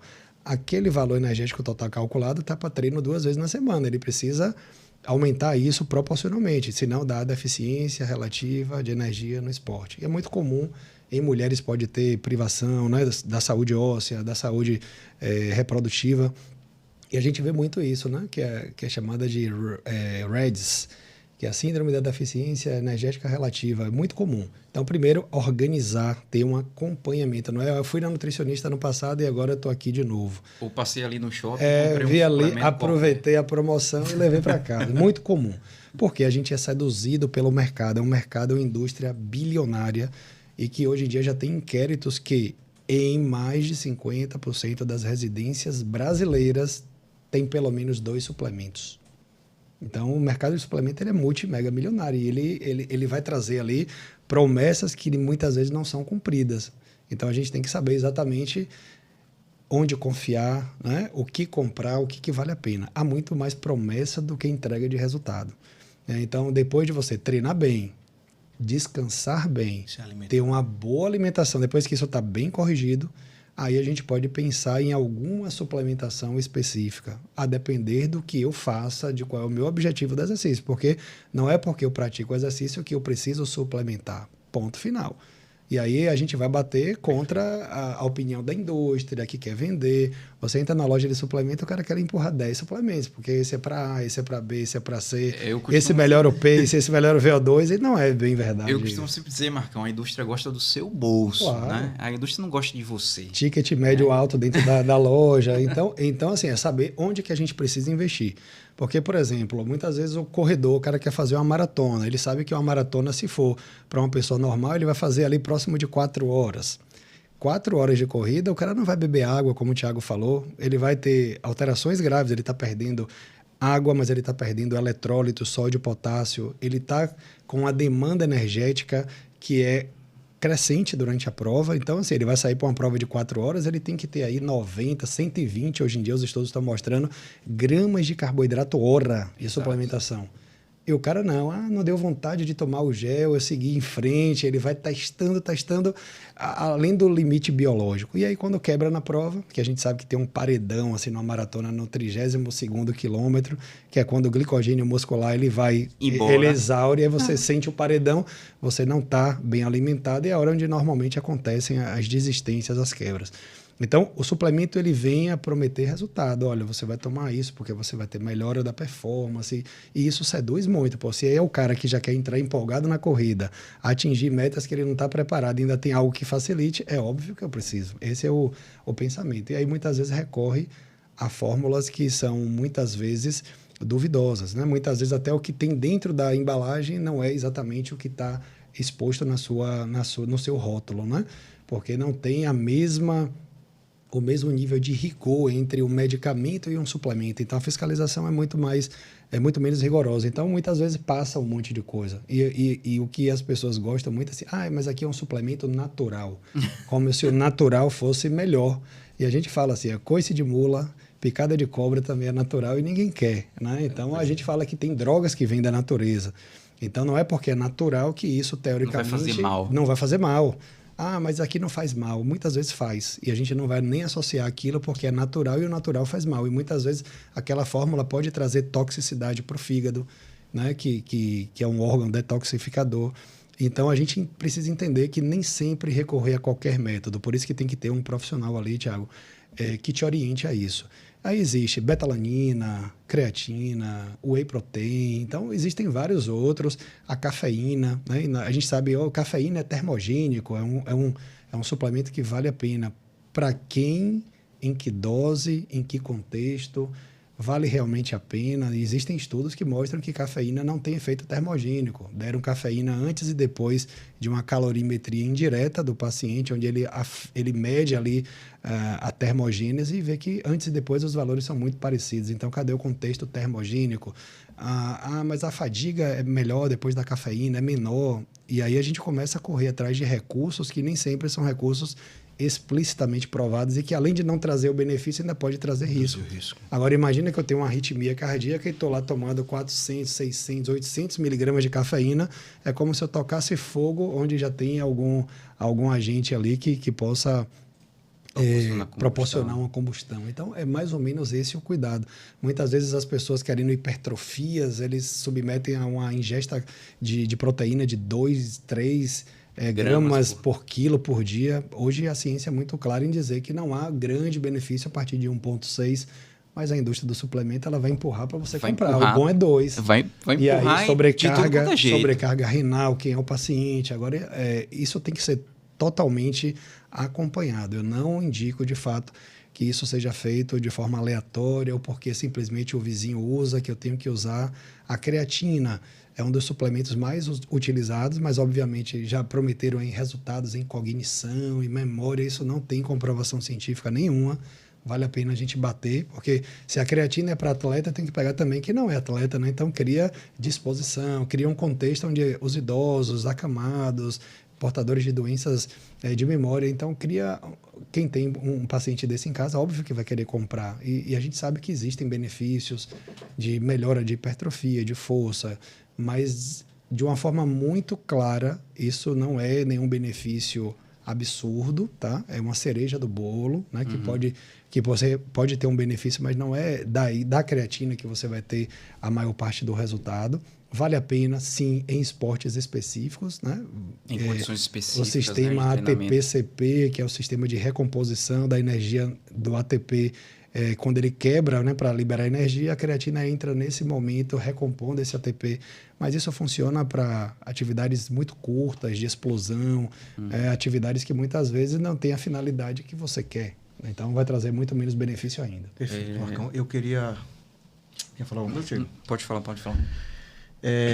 E aí, aproveitando, né, eu queria falar também, né, que talvez seja o ponto maior de discussão quando se fala em utilização de forma equivocada, de forma arriscada, é o uso do anabolizante, né? O anabolizante, agora recente, isso veio a público, né, com a morte do youtuber, né, o cara que era fisiculturista, o cara jovem, faleceu, publicamente ele usava anabolizante. E aí, quando isso vem para o domínio público de chegar na grande mídia, aí gera uma discussão, e quando a discussão há aprendizado, eu queria aproveitar aqui a sua experiência para você falar um pouquinho sobre a correlação do uso do anabolizante e a saúde do coração. Perfeita pergunta, né? E hoje em dia é muito adequada para o momento que a gente está vivendo, né? Em busca dessa performance, as pessoas têm recorrido a todo e qualquer recurso que ele possa encontrar.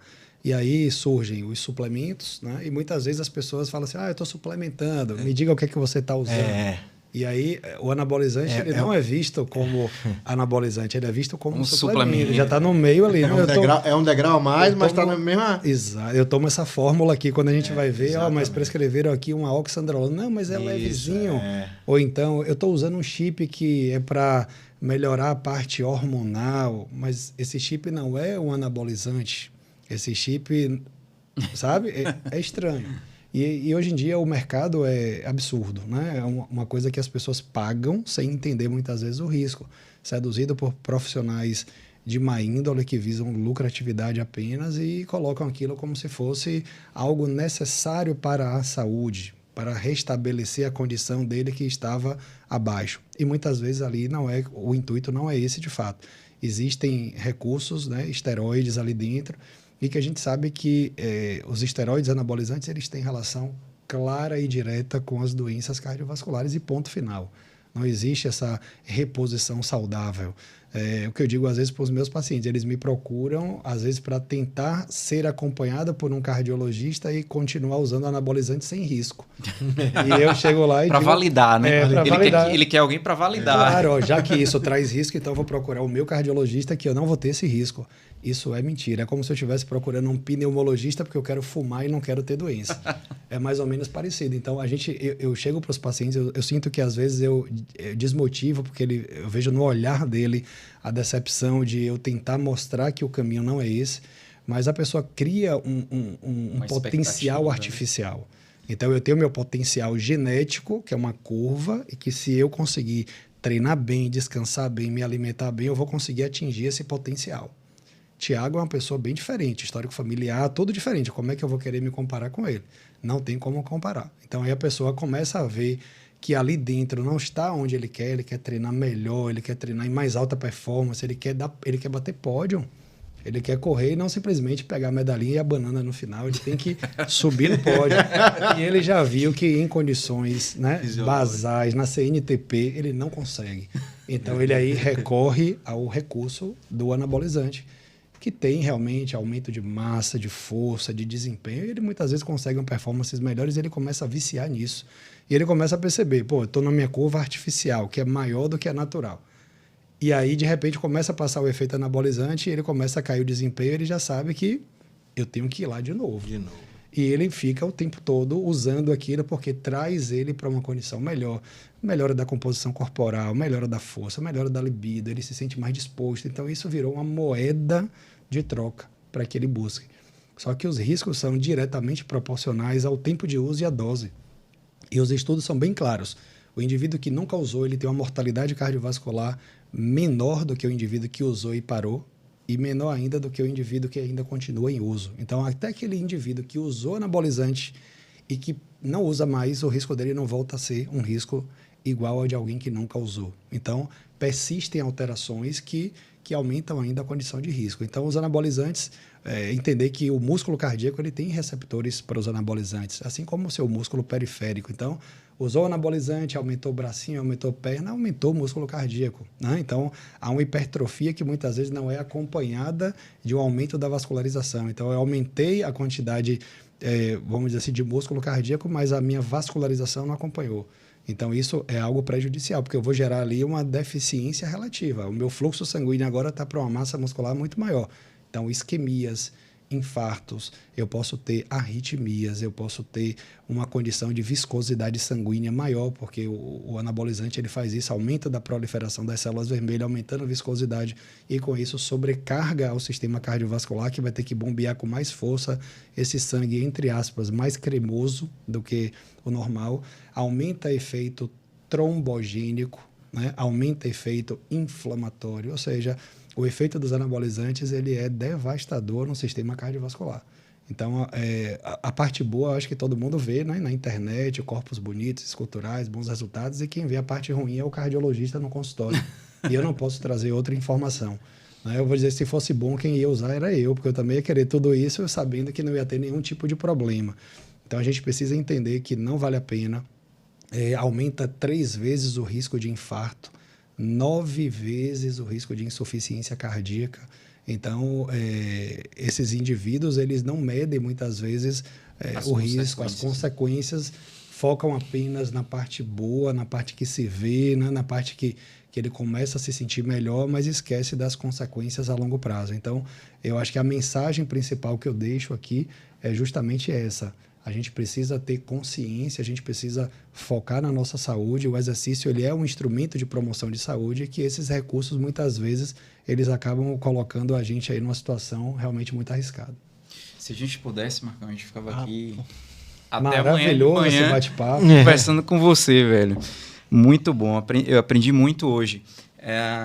Eu queria, Marcão, para a gente assim, encerrar, perguntar uma coisa importante para você. Muita gente fala a respeito da importância de se fazer um teste ergométrico. Isso é muito falado, inclusive no meio esportivo, né? E entre praticantes de exercício físico. Mas eu tenho que ir no cardiologista fazer um teste ergométrico, né? Fala um pouco para a gente sobre isso. O teste ergométrico, de fato, ele ele é importante, a gente precisa fazer antes do esporte, antes do exercício físico. Ele traz para a gente alguma informação referente a risco? Que tipo de utilidade o teste ergométrico ele tem para a gente nesse contexto? Entendi. Não é um exame obrigatório para a prática esportiva, mas para aquele indivíduo que ele quer se exercitar com mais segurança e também com parâmetros mais aferidos, reais, eu acho recomendado.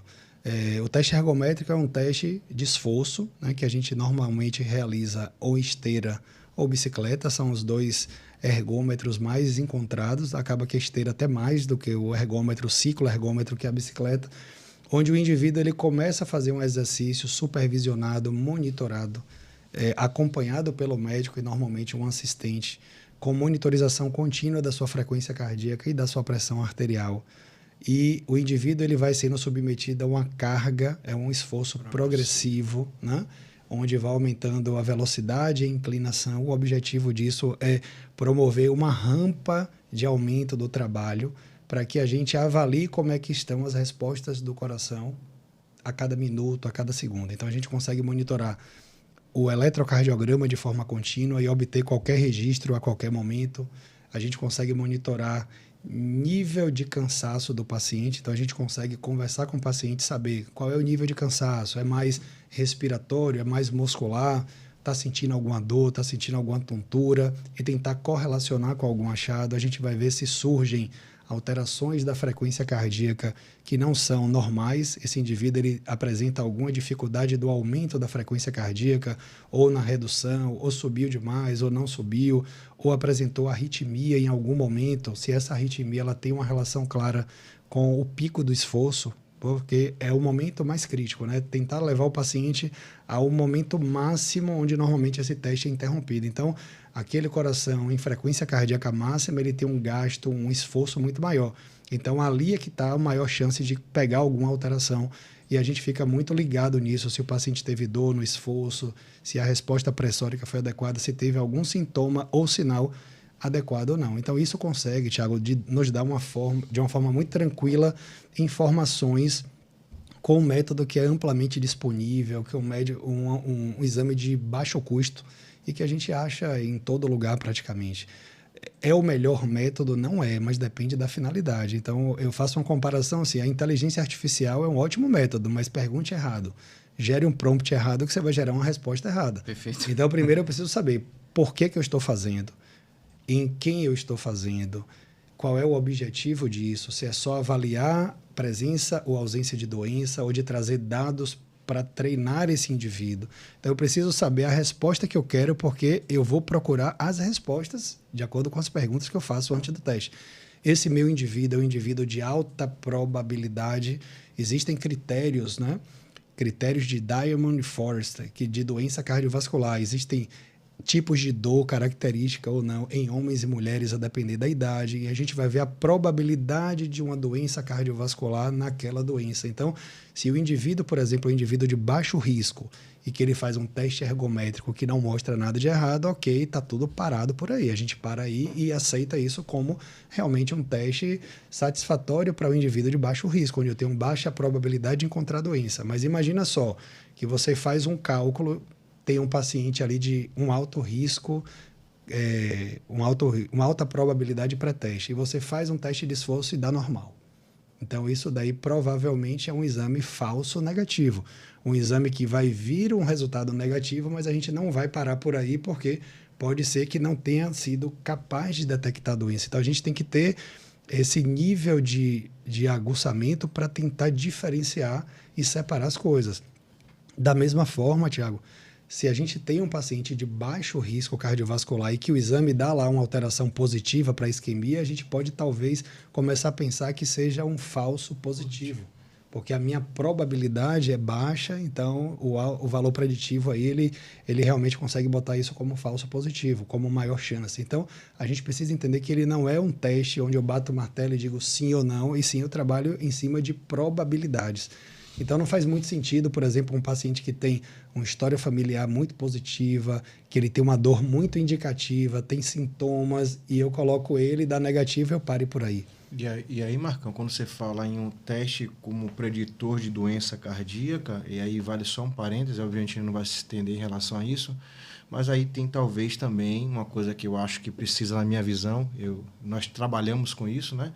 Em algum momento, é o teste de esforço cardiopulmonar, que tem algumas medidas que são mais diretas, inclusive tem correlações diretas de algumas variáveis com a própria isquemia coronariana, com a questão do cara que quer qualificar o seu treino. Então, o teste de esforço cardiopulmonar, que em linguagem mais informal seria o teste ergométrico, mas que você vai fazer análise da respiração durante o teste de esforço, que também é incremental, é a mesma prerrogativa que Marcão trouxe, mas aqui nesse teste você vai estar medindo diretamente a respiração do paciente.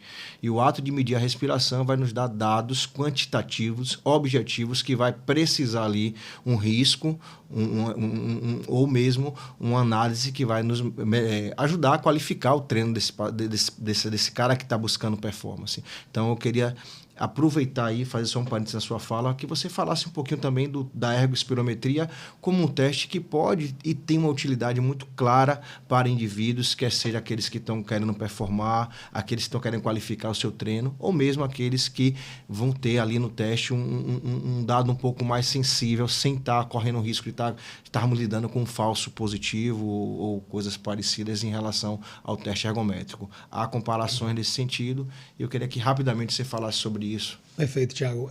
Ainda em relação ao teste de esforço, é um teste que ele ganha muita notoriedade pela disponibilidade, né? Em todas as cidades praticamente tem onde fazer. A ergospirometria são menos centros fazendo, então isso dificulta um pouco o acesso. O teste ergométrico ele não qualifica assim, tem doença ou não tem doença, às vezes ele consegue dizer prognóstico.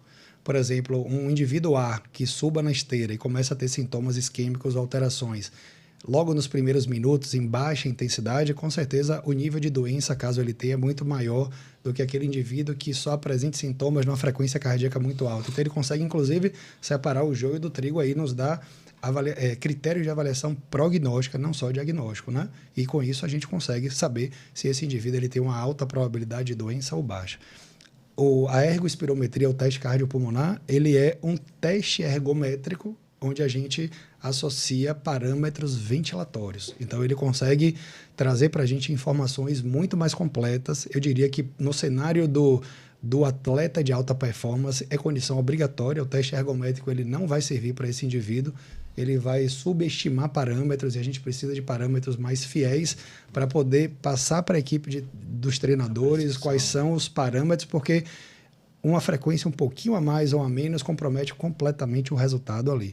Então, ele acaba trazendo para a gente dados como VO2 máximo, né? Que é a potência aeróbica que nós temos. Quanto maior esse VO2 máximo, melhor o nível de treinamento desse indivíduo. E outra coisa, menor o risco cardiovascular que ele tem. Então, diríamos que é um sinal vital, medir o VO2 do paciente. Eu meço a pressão, meço a frequência, eu meço o VO2. Você fez a ergospirometria, Tiagão? Fiz. Tiagão bateu o pico ou fez o platô? Não, Revela aí. Ele fez o veador de pico. Chegou no veador de pico. O Marcão.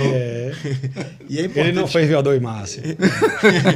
E é importante falar, Marcão, que aquela pessoa que não é da área que vai fazer seu teste ergométrico vai ver lá o VO2, mas aquele VO2 do teste ergométrico é um VO2 estimado. Isso. O VO2 que ele está falando no teste ergospirométrico é um VO2 que você está medindo. É um dado quantitativo, que no meu caso... Você cansou, Thiago. Não, ele deu show. Virou meta dele. Para minha surpresa. Virou meta dele. Então, assim, nessa ergospirometria, a gente, claro, a depender da intensidade e da individualidade, o cara é ciclista, o ideal é que faça no ciclo ergômetro, corredor, na esteira. Normalmente a gente usa um protocolo onde a gente bota uma inclinação de 1% e velocidade até o limite, porque simula mais ou menos uma condição de rua, né? E aí esse indivíduo ele tenta ir até o máximo, a gente consegue entender se ali é um VO2 máximo de fato, se é um VO2 de pico, quando a gente muitas vezes não consegue atingir esse máximo. Através de alguns parâmetros a gente consegue avaliar o R para saber se é um teste máximo, não só a percepção subjetiva de esforço, e a gente consegue aumentar a quantidade de dados em relação ao teste de esforço. A gente consegue, inclusive, avaliar se você consegue ter uma variação do trabalho em relação à frequência cardíaca, que pode traduzir alguma disfunção miocárdica no esforço. Então, isso a gente consegue... Que mostra a correlação de dados da ergospirometria até com mais sensibilidade do que até para o segmento ST. E precocidade. Muitas vezes, a análise metabólica começa a apresentar alterações muito antes das alterações eletrocardiográficas. Ou, às vezes, a gente não vê as alterações eletrocardiográficas, mas do ponto de vista metabólico, analisando as curvas da ventilometria, a gente consegue entender exatamente que ali houve uma limitação em tal ponto. E o indivíduo, por exemplo, que ele tem algum grau de cardiopatia, pneumopatia, esse indivíduo ele deve sim ser submetido a um treinamento esportivo. A gente fala deve ter uma equipe completa do lado desse cara e com certeza a ergospirometria vai ajudar muito a entender qual é o limiar isquêmico. A partir de tal frequência cardíaca ele começa a apresentar o isquemia. Então a gente começa a fazer um treinamento em zona abaixo de limiar. Em alguns casos, alguns estudos em grandes centros pode ter treinamento em zona isquêmica, mas é já um pouco mais aprimorado, mais aprofundado aí para especialistas mesmo. Mas a gente consegue definir zonas que são seguras. Aproveita o smartwatch do cara, coloca ali a frequência cardíaca que é segura. Então, às vezes, ele está ali correndo na rua, quando o reloginho apita ou vibra, ele entende, chegou naquela frequência que quando eu fiz o meu esforço, acusou lá que deu uma isquemia. Então, eu vou reduzir um pouquinho para que eu esteja numa zona segura. Então, essa tecnologia, sem dúvida nenhuma, ele vem para nos ajudar muito. E a ergospirometria, eu diria assim, que é o padrão ouro na avaliação cardiometabólica, porque traz dados muito precisos. E outra, a vida do atleta ela depende muito de aferições, de métricas, né? Então, o cara está na temporada, a gente faz a aferição do VO2, depois ele sai de férias, volta, é preciso saber como é que ele voltou, e aí comparar isso com como ele estava no auge dele, para que a gente possa colocar ele no setor especializado e fazer com que o treinamento dele faça ele recuperar aquela capacidade dele prévia. Perfeito. Surpreende alguns grandes centros, né, clubes de futebol que não fazem a ergospirometria. É um absurdo, eu considero um absurdo, né? Por exemplo, hoje tem times que não tem médicos na equipe médica. E assim, é muito arriscado. Então, às vezes, contrata o serviço temporário para uma avaliação pré-temporada, o médico vai lá, faz o teste de esforço, muitas vezes não é nem o teste ergospirométrico, e aí coloca que todo mundo está ok e libera para voltar para o campo. Eu acho que isso, de alguma forma, mostra o amadorismo, né? A falta de entendimento disso, e claro que isso há interesses econômicos por trás disso, talvez de não investir. E aí nos remete ao que falávamos lá no início do nosso bate-papo, né? Que essas casuísticas de exceção, ela tem que servir pelo menos para a conscientização de que mais do que aqui está querendo tirar do investidor uma grana, é buscar você ter mais segurança para aqueles atletas, para aquelas pessoas que, a princípio, não têm um risco correlacionado, mas que podem ter um risco com desfecho morte, por exemplo.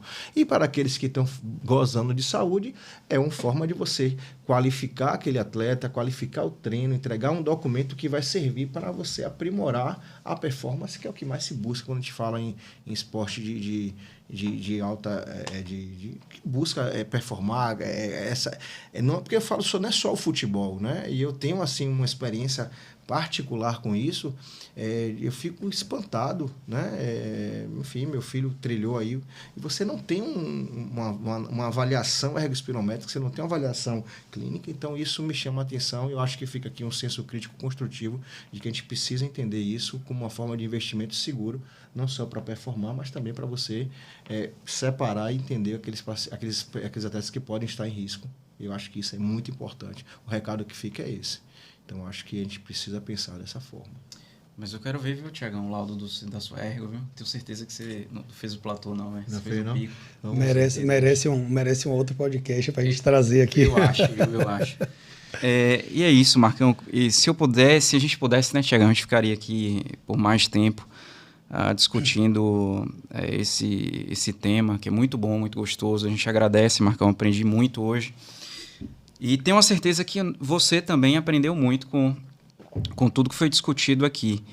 Mas a gente sempre encerra, Marcão, pedindo para você falar um pouco, né, da sua vida profissional, onde é que você atende, qual é a sua rede social, se a galera quiser marcar uma avaliação com você, onde é que o pessoal pode achar? Pronto, eu agradeço aqui pela pela entrevista, por esse podcast, muito legal, muito divertido. Acho que foi muito, muito leve, né, trazer um assunto desse, que é um assunto de grande importância, de grande interesse público, de uma forma leve, em forma de bate-papo e, ao mesmo tempo, comprometido em trazer as verdades científicas aqui. Então, Perfeito. agradeço muito, vocês desejam muito sucesso aí com o podcast, né? Tragam sempre temas muito enriquecedores, né?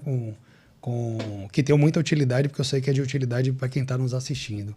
Então, eu trabalho em Santo Antônio de Jesus, né, interior da Bahia, a capital do Recôncavo, e lá eu trabalho na Cardio Center, no Instituto Laboclive e na Clínica Santo Antônio, justamente mesclando nas minhas atividades para pacientes cardiológicos, cardiopatas, mas também hoje em dia uma demanda cada vez crescente de aspirantes à prática esportiva e de pessoas que já praticam, além dos atletas de alta performance também, do ciclismo, do futebol e da corrida que a gente acompanha. Então, vai ser um grande prazer, se você que está nos assistindo e for lá da região, puder marcar esse acompanhamento. E a rede social, Marcão, qual o seu Instagram? O Instagram é dr_Marcos Cerqueira Cardio.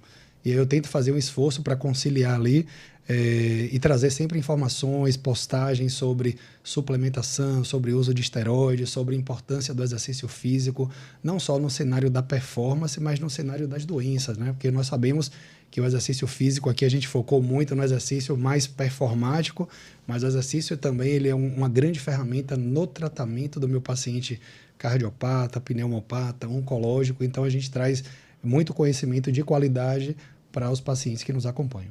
Perfeito. E obrigado a você que nos acompanhou, nos assistiu. Um grande abraço e até o próximo. Até o próximo.